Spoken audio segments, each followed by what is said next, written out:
નવરચિત ગીર સોમનાથ જિલ્લાના વડામથક વેરાવળ ખાતે બાબા રામદેવે સભા સંબોધી।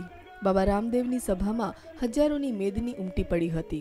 બાબા રામદેવે નિરોગી સ્વસ્થ શરીરની જરૂરિયાત પર ભાર મૂક્યો। સ્વસ્થ શરીર કઈ રીતે જાળવી શકાય તે અંગે બાબા રામદેવે ઉપસ્થિત જનમેદનીને માર્ગદર્શન પૂરું પાડ્યું। બાબા રામદેવે મંચ પરથી યોગાસનોનું નિદર્શન કર્યું। आगामी लोकसभा चूंटणी में कांग्रेस ने एक पण बैठक न मळवी जोईए तेवुं बाबा रामदेवे आह्वान कर्युं। 1947 में गुजरात के लोगों से भूल हो गई। लौह पुरुष सरदार वल्लभ भाई पटेल प्रधानमंत्री बनने से रह गए। देश खंड खंड हो गया, 3 टुकड़े हो गए, और यदि वो गृह मंत्री न बनते तो 565 रियासतें एक हो ही नहीं सकती थी। तो उस समय अधूरा काम हुआ था। 2014 में पूरा काम करना है।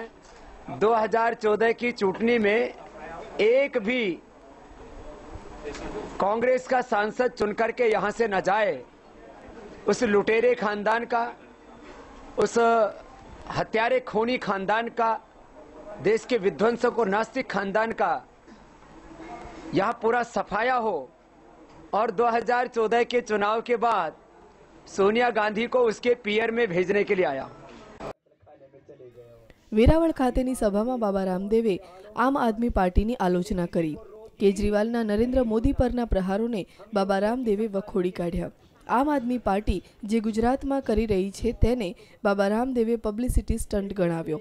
बाबा रामदेवे केजरीवालने પડકાર ફેંકતા કહ્યું કે હિંમત હોય તો આપની સમગ્ર કાર્યકારિણી ગુજરાતમાં આવીને ચૂંટણી લડે અને જીતી બતાવે। ગુજરાતનો વિકાસ જેમને દેખાતો નથી તેમને પોતાની આંખો અને મગજની સારવાર કરાવવાની જરૂર છે તેમ કહી બાબા રામદેવે કેજરીવાલ પર પ્રહાર કર્યો कि यदि गुजरात में विकास नहीं हुआ तो आप पार्टी के सारे नेता अरविंद केजरीवाल, मनीष सिसोदिया और आशुतोष गुजरात से आकर के चुनाव लड़े। मैं कहता हूं तीनों की जमानत जब्त हो जाएगी। शायद 5-5 हजार वोट भी ना जुटा पाए।